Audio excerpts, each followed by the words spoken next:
Hello, and welcome to this seminar for our graduate class on 20th century American history. Today we're going to explore one of the most morally complex and controversial aspects of World War II, America's response to the Holocaust. This topic is central to understanding the United States' role in the world during the mid-20th century. While the U.S. emerged as a global leader during World War II, its response to the Holocaust reveals deep tensions between its ideas of freedom and democracy and the realities of its policies and societal attitudes at the time. In this seminar, we'll examine what the U.S. government and public knew about the Holocaust, the decisions made by American leaders, and the broader context of immigration restrictions, isolationism, and wartime priorities.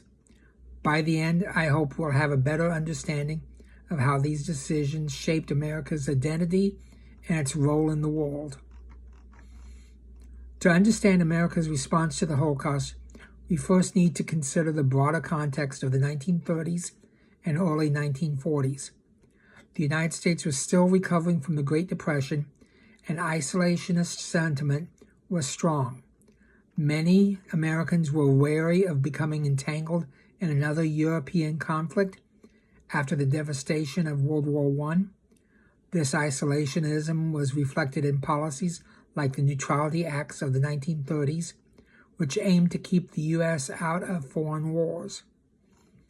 At the same time, anti-Semitism and xenophobia were prevalent in the American society. Public opinion polls from the late 1930s show that a majority of Americans opposed increasing immigration quotas, even as reports of Nazi persecution of Jews began to emerge. For example, in 1939, the MS St. Louis, a ship carrying over 900 Jewish refugees, was turned away from the United States. This tragic event highlights the restrictive immigration policies of the time and the reluctance of the U.S. government to act, even in the face of a growing humanitarian crisis.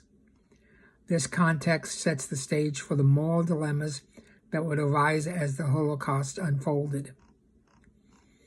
By the early 1940s, the U.S. government had access to significant evidence about the Holocaust.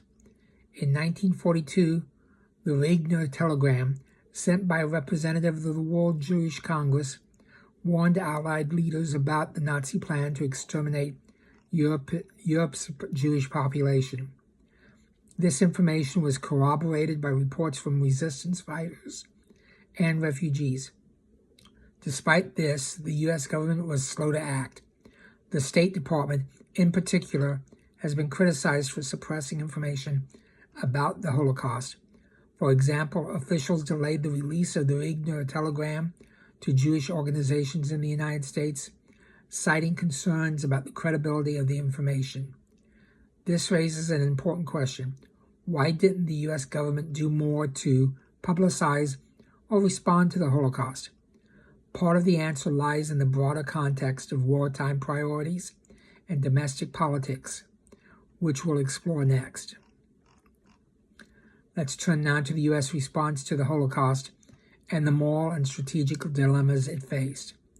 One of the most controversial aspects of this topic is the United States government's refusal to loosen immigration restrictions for Jewish refugees.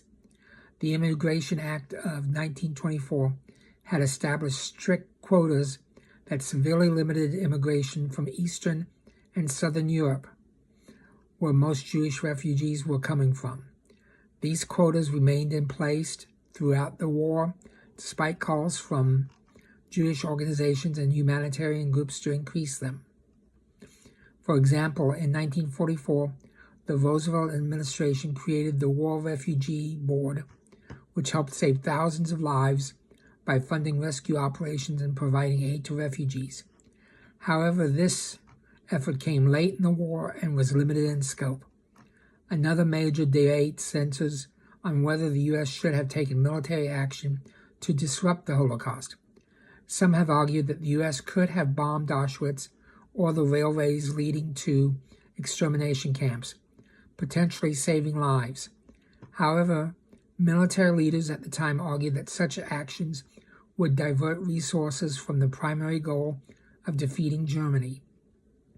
This tension between moral responsibility and military strategy is a recurring theme in America's response to the Holocaust. It reflects the broader challenges of balancing humanitarian concerns with wartime priorities. Finally, let's consider the legacy of America's response to the Holocaust. After the war, the United States played a leading role in the Nuremberg trials, which sought to hold Nazi leaders accountable for their crimes. These trials were a landmark moment in the development of international law and human rights.